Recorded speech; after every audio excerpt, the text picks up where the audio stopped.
एक और बुरा डिसीजन पाकिस्तानी क्रिकेट टीम में। अपना खबर ये है कि भाई शान मसूद को कैप्टनसी से हटाने का फैसला हो गया है और नए कैप्टन जो हैं आपके जो हैं बनने जा रहे हैं, और सुनने में आ रहा है कि एक फॉर्मेट में नहीं, तीनों फॉर्मेट में। वो है जी मोहम्मद रिजवान।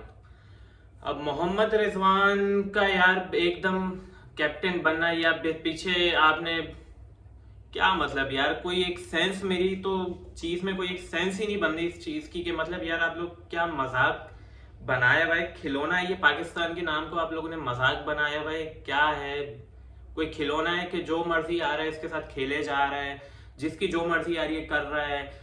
ना कुछ समझते हैं ना कुछ सोचते हैं, कोई मतलब डिसीजन मेकिंग पावर ही नहीं है हमारे अंदर कि मतलब जो लोग बोर्ड के अंदर बैठे हुए हैं कौन ये डिसीजन कर रहा है, क्या कर रहा है। क्रिकेट हमारी लगातार बेड़ा गर्क होता जा रहा है, नीचे से नीचे हो रही है।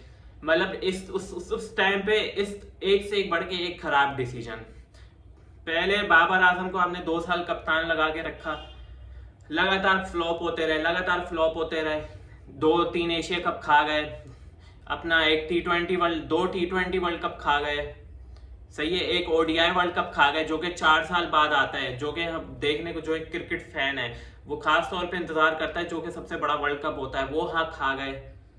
मतलब कितना, बांग्लादेश से हार गए, अफगानिस्तान से वर्ल्ड कप में हारे, जिम्बाब्वे से वर्ल्ड कप में हारे, यूएसए से वर्ल्ड कप में हारे, कनाडा से हारते हारते बचे, अपना इंग्लैंड की बीसी टीम मार के गई, न्यूजीलैंड की 2 दफा बीसी टीम मार के गई।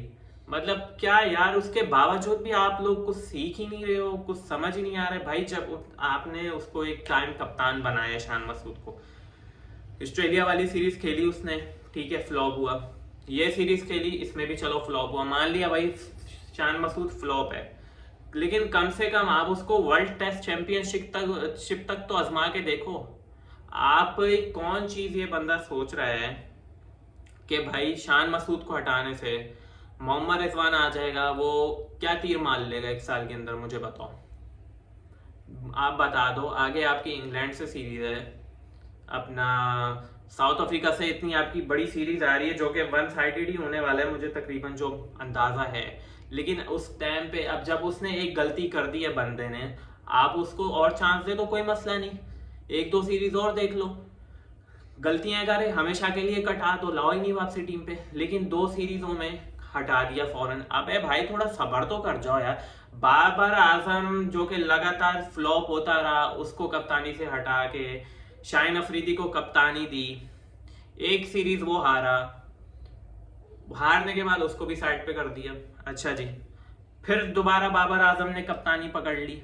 ये जो बीच में हर बात में ये बाबर आजम आता है ना, ये मैं नहीं लेके आता भाई, ये वो खुद आता है। वो जो उसने बेड़ा गर्क क्रिकेट का हमारी का कर दिया है, वो खुद अपने नाम से ही आता है। क्या करें, उसका नाम लेना पड़ता है भाई, मुझे मेरा उसका नाम लेने को भी दिल नहीं चाहता, लेकिन लेना पड़ता है, क्या करें, क्योंकि वो आई आता ही वो, ये बीच में ही आ जाता है हर बार में, मैं क्या कर सकता हूँ भाई। फिर उसने कप्तानी पकड़ी, अच्छा जी, फिर फ्लॉप हुआ, वर्ल्ड कप के एल लगवाए हमारे, यूएसए से हारे, नॉन स्किल परफॉर्मेंस, खुद भी फ्लॉप बैटिंग में, यूएसए से हारे, किसी को कहां पर देना, मनपसंद प्लेयर खिलाए लगातार। शाहिन अफरीदी इंजर्ड था 2022 के T20 वर्ल्ड कप से। ग्रुपिंग के भाई वो बाबर आजम को उसने मान लिया था उसका चमचा, उस टाइम करता था जब इनकी आपस में बड़ी दोस्ती थी। आपको याद होगा शाहिन अफरीदी का वो मशहूर जमाना ट्वीट, जिसमें शाहिन अफरीदी ने कहा था कि भाई सोचना भी मत बाबर आजम को हटाने का, जो कि आज एक दूसरे के दुश्मन बने हुए हैं, एक दूसरे को काटने पे तुले हुए हैं। एक दो सांप सांप होता है ना, सांप डसते हैं एक दूसरे को पीछे, आज एक दूसरे का मुंह शक्ल नहीं देखना पसंद करते। ये वही शाहिन अफरीदी है जो कह रहा था कि सोचना भी मत। जब उसके हाथ से कप्तानी ली गई तो उसको भी मिर्चें लगी, इनकी ग्रुप टूटा इनका वहां से। अच्छा जी, फिर बाबर आजम ने कप्तानी लेके, असल जड़ वहां से शुरू हुई, वहां से आपकी टीम का बेड़ा गर्क हुआ।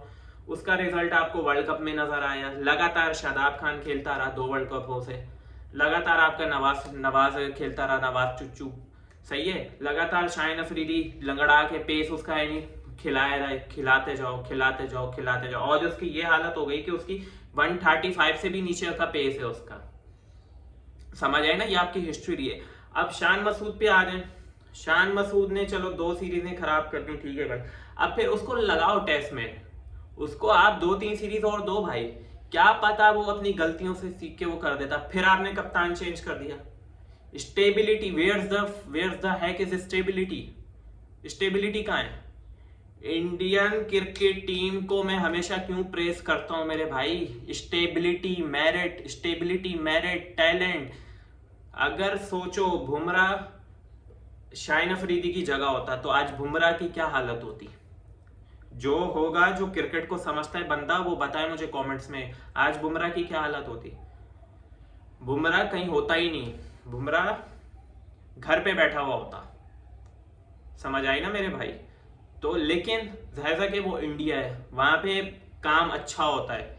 एक चीज पे काम करते हैं तो उसको दिल लगा के किया जाता है। भाई बुमराह को इंजरी से वापसी लेके आए और बुमराह ने उससे बड़ा जबरदस्त कमबैक किया। बल्कि वहीं अगर पाकिस्तान में देखें तो शाहिन चाचा को वो साला वो और उसकी गोडे गिट्टे खत्म हो गए, उसकी टांगों में जोर ही नहीं है भाई। तो आप इस चीज इतने पंगों में, और ऊपर से आपकी लगातार कैप्टेंसी पे कैप्टेंसी चेंज, और भाई इससे टीम बेहतर होती है? अगर इससे आपकी टीम बेहतर होनी होती तो वो तो जब आपने शाहिन अफरीदी को लगाया था कप्तान बाबर आजम के छीनने से पहले, तो पाकिस्तानी टीम उसी वक्त ही परफॉर्म करना शुरू कर देती मेरे भाई। मतलब यार ये कोई कॉमन सेंस वाली बात है यार, कोई छोटा बच्चा भी बता देगा कि कप्तानी चेंज करना हल नहीं है। हल है आपके टीम के प्लेयर्स, टीम में ग्रुपिंग। ये जो 3 से 4 का जो टोला बैठा है ना, ये वही सरकशी करके वापसी आ रहा है। एक सीरीज खराब गई उसकी शान मसूद की, हट गया शान मसूद, फिर से बाबर आजम का ग्रुप सरगर्म हो गया। कितना फिर आप भुगतोगे भाई? मतलब कितना भुगतना है? और भुगतते रहो, आप भुगतना ही है आपका। ये इतनी बुरे हालात हो गए ना क्रिकेट के, मैं बता नहीं सकता मेरे भाई। इंग्लैंड की क्रिकेट टीम आपकी आ नहीं रही पाकिस्तान। वो कहते हैं यहाँ के स्टेडियम ही इस काबिल नहीं, हम यहाँ पे खेलेंगे। वो जहाँ पे वो कराची का स्टेडियम का एक इंक्लोजर तोड़ के भाई पूरी दुनिया में धूम मच रही है कि हमारे स्टेडियम अपग्रेड हो रहे हैं। वो भाई पहले जाके तो देखो। आम पब्लिक के लिए, आम कराची वालों के लिए तो वही फटीचर स्टैंड है। वो लेग पे इधर वो जहाँ पे वो आते हैं, पिलर आते हैं सामने, जहाँ का व्यू ही ब्लॉक होता है। अगर आप में से कोई कराची के स्टेडियम में गया ना तो वो जाके जरा देखे, वो सिर्फ सामने का फ्रंट का इंक्लोजर टूट रहा है, उसके अलावा कुछ भी नहीं है। लाहौर में भी सिर्फ एक इंक्लोजर बन रहा है मेरे भाई, और धूमें इतनी मची हैं कि पता नहीं, कोई जैसे अपना अहमदाबाद का मोदी स्टेडियम बना है, कोई उससे बड़ा स्टेडियम बन रहा है, कोई 2 लाख की कैपेसिटी वाला स्टेडियम बन रहा है। बन क्या रहा है? एक स्टैंड बन रहा है, सिर्फ 2 स्टेडियमों में ही बन रहा है। पिंडी का ग्राउंड तो आपका खत्म है, वहां पे कुर्सियां ही नहीं है। और कौन सा ग्राउंड है? वो अरबाब न्याज है क्रिकेट स्टेडियम, वो बना के वो आधा काम छुटा हुआ है, वो उस पर पता ही नहीं उसका होगा क्या, कभी मैच भी देखने को मिलेगा या नहीं मिलेगा। ये तो हालत है। और उस पर इस तरीके के डिसीजन यार, मतलब कोई कॉन्सेप्ट ही नहीं बनता। हर वीडियो में एक ही बात कर करके थके जा रहे हैं, एक ही बात कर रहे हैं, थके जा रहे हैं कि भाई कोई ढंग का बंदा आ जाए जिसको क्रिकेट की समझ हो। नहीं तो कितना और बेड़ा गर्क करना है, करते ही जा रहे हैं भाई बेड़ा गर्क, परवाह ही नहीं है। बहरहाल भाई कुछ कहने को ही नहीं है यार, कुछ कहने को नहीं है। हर दूसरी वीडियो मेरी एक ही चीजों पे ही आ रही है लगातार, वही बैड डिसीजंस पे।